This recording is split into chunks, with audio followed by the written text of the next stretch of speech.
Bonjour à tous, on commence cette revue de presse en Espagne, avec le Barça qui fait les gros titres concernant son futur entraîneur. Hier, nous vous expliquions qu'une réunion avait eu lieu entre le board barcelonais et Xavi Hernandez pour ce poste. Cela a été confirmé par le directeur sportif du club coaché par Xavi au Qatar. Et ce dimanche, la presse catalane va de plus belle. Sport affirme ainsi que le président Bartomeu a décidé de faire sans Valverde dès qu'il aura trouvé son successeur. Concernant Xavi, selon le quotidien ibérique, il va prendre sa décision aujourd'hui. Ce dernier a d'ailleurs déclaré qu'il ne pouvait pas cacher que son rêve était d'entraîner le Barça. Et d'après Sport, certains membres du vestiaire l'auraient même appelé pour lui demander de venir. Xavi fait également la couverture de Mundo Deportivo qui précise au passage que la volonté de l'ancien joueur du club était de reprendre le Barça cet été, mais qu'il pourrait tout de même donner une réponse positive dès maintenant, affaire à suivre. On part en Angleterre où les Reds font une nouvelle fois la une. Hier, Liverpool a battu Tottenham 1-0 grâce à un but de Firmino, consolidant un peu plus la première place de Premier League avec 16 points d'avance. Oui, vous avez bien entendu, 16 points d'avance en seulement 21 rencontres, les Reds ayant un match en retard. Les hommes de Jürgen Klopp ont d'ailleurs 61 points, tout simplement un record avec aussi peu de matchs dans les 5 grands championnats.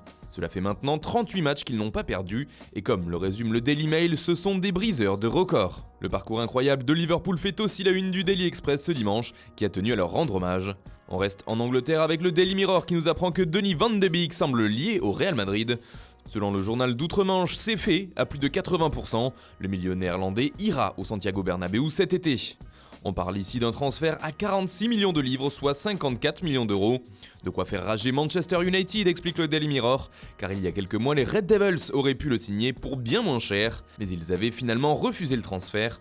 Son prix était alors de 20 millions de livres, soit 23 millions d'euros. Dommage. En Italie, l'Inter a perdu des points dans la course au titre en faisant match nul contre l'Atalanta. Mais ce qui fait le plus de bruit, c'est Zlatan Ibrahimovic qui a retrouvé le chemin des filets avec l'AC Milan et dans les Rossoneri à obtenir la victoire. Forcément, un tel événement fait les gros titres des quotidiens transalpins comme Tuttosport. Et le Milan vibra, s'amuse le journal.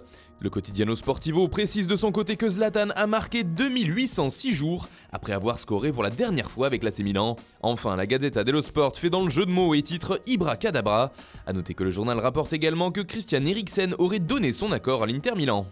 Enfin, on termine ce tour de la presse en France avec le choc de ce dimanche soir entre le Paris Saint-Germain et l'AS Monaco. Et pour l'équipe, ce sera un duel de buteurs entre Mbappé et Ben Yedder, une sacrée confrontation entre les deux meilleurs scoreurs de la Ligue 1.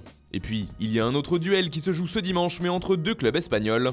Deux écuries madrilènes même. En effet, le Real et l'Atlético s'affrontent en finale de Supercoupe d'Espagne, un super derby, résume AS. Voilà, c'est tout pour ce matin, bonne journée à tous, on se retrouve très vite pour une nouvelle vidéo sur Foot Mercato.